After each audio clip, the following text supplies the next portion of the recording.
जैसे मीराबाई, भक्तमती मीराबाई जी थी, उनको ये बात समझ में आ गई थी कि परमात्मा के भजन से ही छुटकारा होगा। और उस समय ठाकुर समाज के अंदर उसका जन्म था। काल भी एक ऐसी व्यवस्था करता है कि जो अच्छी पुण्यात्मा हैं, जो परमात्मा को चाहती हैं, उनको ऐसे समाज में पैदा कर देता है कि उस समाज की गिरफ्त से, उस समाज की जकड़ से निकलना बहुत कठिन होता है।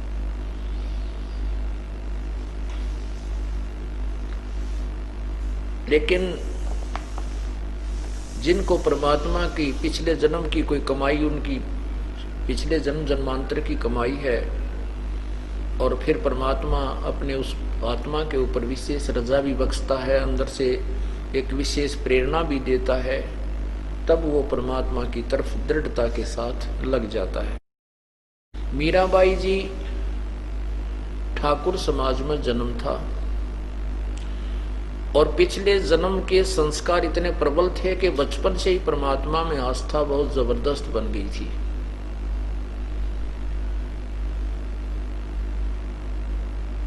और वो मंदिर में जाने लगी।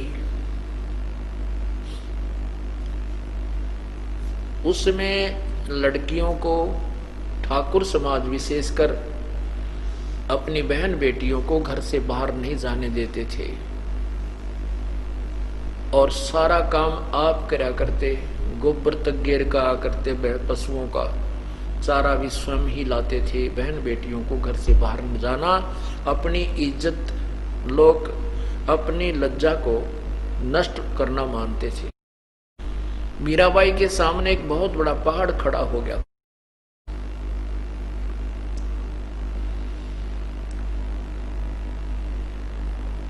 लेकिन उसी को सूरवीर कहते हैं कि वो पीछे नहीं हटते। संत अर्थात भक्त आत्मा, सिंह अर्थात शेर, और सिपाही सूरवीर जो योद्धा होते हैं युद्ध के मैदान में, सूरवीर अपने युद्ध के मैदान में, शेर अपने स्वभाववश, और ऐसे ही संत अपने भक्ति के क्षेत्र में, भक्ति के मैदान में वापस कदम नहीं करते, आगे को चलते हैं। ये उनका स्वभाव होता है। मीराबाई जी का विवाह हो गया। विवाह हो गया तो उनके पति देव जो थे वो राजा थे, वो बहुत धार्मिक व्यक्ति के थे, बहुत ही अच्छी आत्मा थी। और मीराबाई ने उनसे कह दिया कि मैं परमात्मा की भक्ति के बिना जीवित नहीं रह सकती। उस पुण्यात्मा ने उसको विरोध नहीं किया। उसके साथ एक दो चार सहेली नौकरानी भेज देता था, और वो मंदिर में जाया करती थी। काल को ये भी नहीं सुहाया, ये भी अच्छा नहीं लगा, क्योंकि भक्त को सताना इस काल भगवान का प्रथम कर्तव्य है। कुछ दिनों के 4 वर्ष, शादी के 4 वर्ष के उपरांत उस राजा की मृत्यु होगी, अर्थात उस मीराबाई के पति की मृत्यु होगी।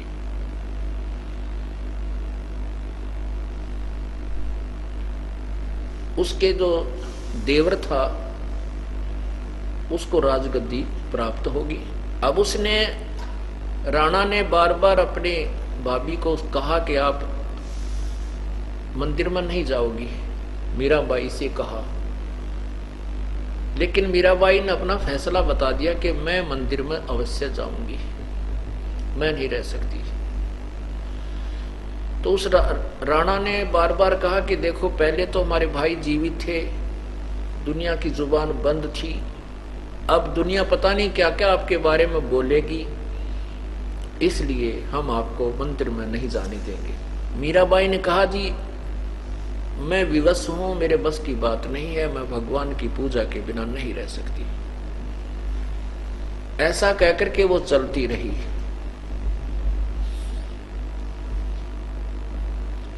जाती रही, आती रही, अब उधर से उस राणा ने सोचा कि क्यों ना इस मीराबाई की हत्या करवा दूं, मृत्यु करवा दूं, इसको मार डालूं, मेरा नाम भी ना हो, इस प्रकार से इसकी मृत्यु करवाऊं, इसको मौत के घाट उतारूं।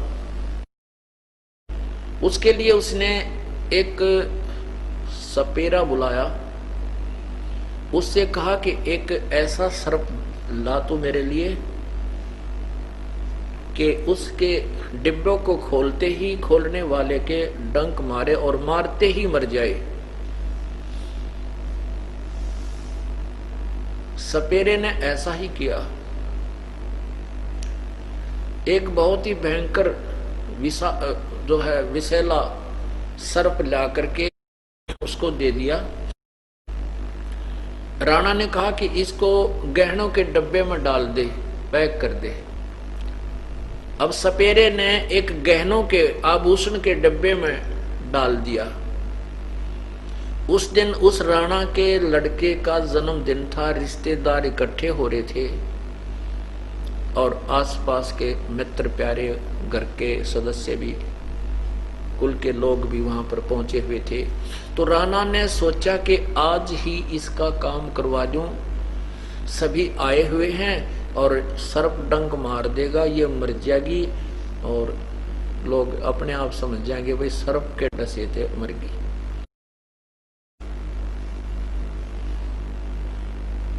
उसने अपने सुनियोजित षड्यंत्र के तहत एक नौकरानी से कहा कि ले ये गहनों का डिब्बा है और मीरा को दे दे, उसको कह देना कि ये हार है, इसके अंदर बहुत कीमती 9 लाख रुपए का बनवाया है, इसको पहन लेगी, कहीं आज रिश्तेदारों में मेरी बेइज्जती करवा दे और रिश्तेदार यूं कहें कि अपने भाई की मृत्यु के उपरांत वो अपनी भाभी की देखभाल नहीं रखता, इसको ओढ़ने पहनने को विशेष सुविधा नहीं देता, कहीं मेरी इस प्रकार बेइज्जती ना करवा दे, ऐसा उसको कह देना कि आदेश है मेरा। उस नौकरानी ने वो गहनों का डिब्बा जाकर के मीराबाई के पास रख दिया और राजा का आदेश बता दिया। मीराबाई ने सोचा कि मेरे लिए तो ये गहना जो है मिट्टी के तुल्य है, मुझे इसकी आवश्यकता नहीं है, मुझे तो राम नाम का गहना मिल गया है, फिर भी ये मुझे नाजायज बेमतलब परेशान करेगा, इसलिए इस हार को मैं गले में डाल लेती हूँ। नौकरानी के सामने ही वो गहने का डिब्बा खोला, उस विषैले सर्प का एक सुंदर हार बन गया। 9 लाख रुपए का जो हार होता है, 9 लखा हार बोलते थे, वो बन गया और मीराबाई ने उस नौकरानी के सामने ही गले में पहन लिया। और उसने सोचा था राणा ने, उसके देवर ने, कि वो मर चुकी होगी और जाकर के शोर मचा देंगे कि सर्प ने डस लिया। जो ही वो राजा वहां पहुंचा, मीराबाई उस हार को पहने हुए बैठी थी, तो उस राजा ने कहा कि तू ये हार इतना सुंदर कहां से लाई है, सच बता तू कहां से लाई इतना कीमती हार। मीराबाई ने कहा कि आप ही ने तो भेजा था, आप मुझे क्यों नहीं जीने देते, क्यों परेशान करते हो, कुछ डरो भगवान से। अब राणा ने कहा मैंने कहा भेजा था, किस गहने के डिब्बे में आप ही ने तो भेजा था। राणा ने नौकरानी बुलवाई, कहने लगे, पूछा कि क्या तूने यही डिब्बा लाकर दिया था? कि हाँ जी, आपने जो गहने का डिब्बा दिया था मैंने इनके सामने रखा, इन्होंने मेरे सामने ही आपके आदेश का पालन किया और ये हार मेरे सामने पहना इसने। अब जो नास्तिक लोग हो जाते हैं, जिनको भगवान नहीं अपना लोक लाज ज्यादा दिखाई देती है, इस लोक लाज के जैसे मीराबाई, भक्तमती मीराबाई जी थी, उनको ये बात समझ में आ गई थी कि परमात्मा के भजन से ही छुटकारा होगा। और उस समय ठाकुर समाज के अंदर उसका जन्म था। काल भी एक ऐसी व्यवस्था करता है कि जो अच्छी पुण्यात्मा हैं, जो परमात्मा को चाहती हैं, उनको ऐसे समाज में पैदा कर देता है कि उस समाज की गिरफ्त से, उस समाज की जकड़ से निकलना बहुत कठिन होता है।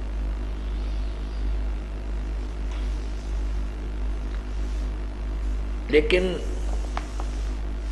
जिनको परमात्मा की पिछले जन्म की कोई कमाई, उनकी पिछले जन्म जन्मांतर की कमाई है, और फिर परमात्मा अपने उस आत्मा के ऊपर विशेष रजा भी बख्शता है, अंदर से एक विशेष प्रेरणा भी देता है, तब वो परमात्मा की तरफ दृढ़ता के साथ लग जाता है। मीराबाई जी ठाकुर समाज में जन्म था और पिछले जन्म के संस्कार इतने प्रबल थे कि बचपन से ही परमात्मा में आस्था बहुत जबरदस्त बन गई थी।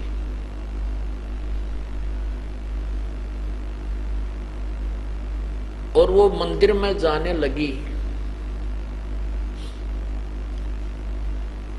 उसमें लड़कियों को ठाकुर समाज विशेषकर अपनी बहन बेटियों को घर से बाहर नहीं जाने देते थे और सारा काम आप करा करते। गोबर तक गेर का करते, पशुओं का चारा भी स्वयं ही लाते थे। बहन बेटियों को घर से बाहर न जाना, अपनी इज्जत, लोग अपनी लज्जा को नष्ट करना मानते थे। मीराबाई के सामने एक बहुत बड़ा पहाड़ खड़ा हो गया।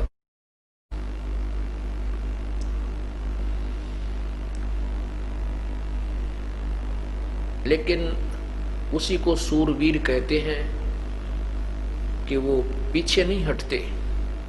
संत अर्थात भक्त आत्मा, सिंह अर्थात शेर, और सिपाही सूरवीर जो योद्धा होते हैं युद्ध के मैदान में।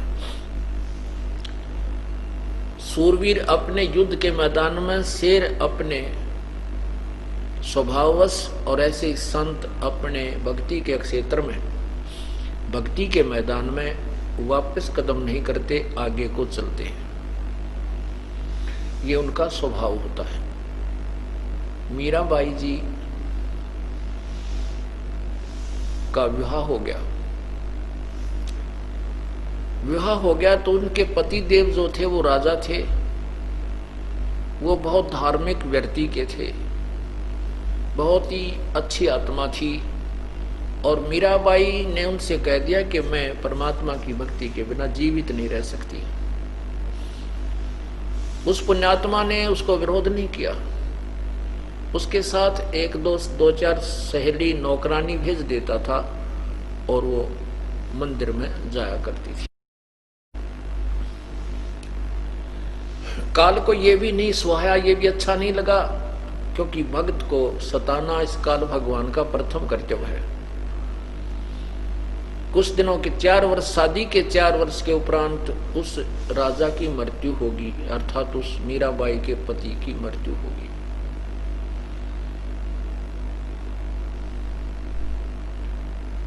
उसके जो देवर था उसको राजगद्दी प्राप्त होगी। अब उसने, राणा ने बार बार अपने भाभी को कहा कि आप मंदिर में नहीं जाओगी, मीराबाई से कहा। लेकिन मीराबाई ने अपना फैसला बता दिया कि मैं मंदिर में अवश्य जाऊंगी, मैं नहीं रह सकती। तो उस राणा ने बार बार कहा कि देखो, पहले तो हमारे भाई जीवित थे, दुनिया की जुबान बंद थी, अब दुनिया पता नहीं क्या क्या आपके बारे में बोलेगी, इसलिए हम आपको मंदिर में नहीं जाने देंगे। मीराबाई ने कहा, जी मैं विवश हूं, मेरे बस की बात नहीं है, मैं भगवान की पूजा के बिना नहीं रह सकती। ऐसा कहकर के वो चलती रही।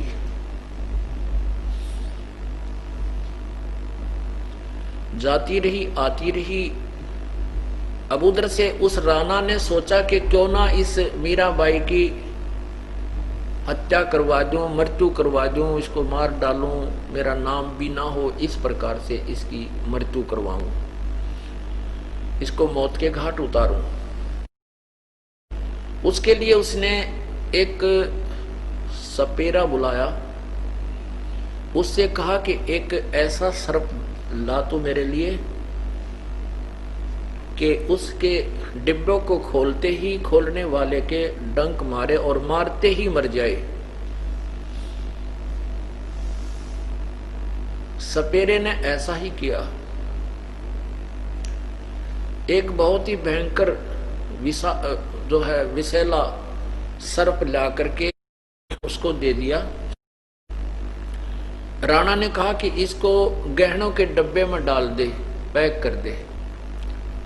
अब सपेरे ने एक गहनों के आभूषण के डब्बे में डाल दिया। उस दिन उस राणा के लड़के का जन्मदिन था, रिश्तेदार इकट्ठे हो रहे थे और आसपास के मित्र प्यारे घर के सदस्य भी, कुल के लोग भी वहां पर पहुंचे हुए थे। तो राणा ने सोचा कि आज ही इसका काम करवा दूं, सभी आए हुए हैं और सर्प डंक मार देगा, ये मर जाएगी और लोग अपने आप समझ जाएंगे भाई सर्प के डसे थे, मर गई।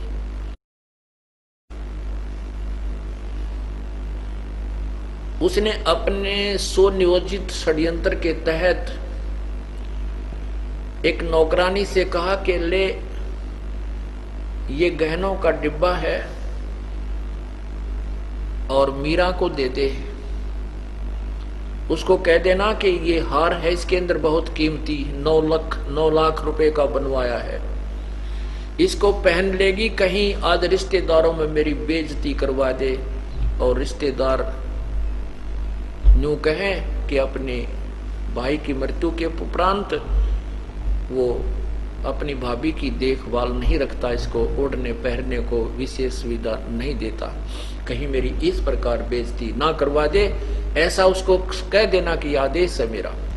उस नौकरानी ने वो गहनों का डिब्बा जाकर के मीराबाई के पास रख दिया और राजा का आदेश बता दिया।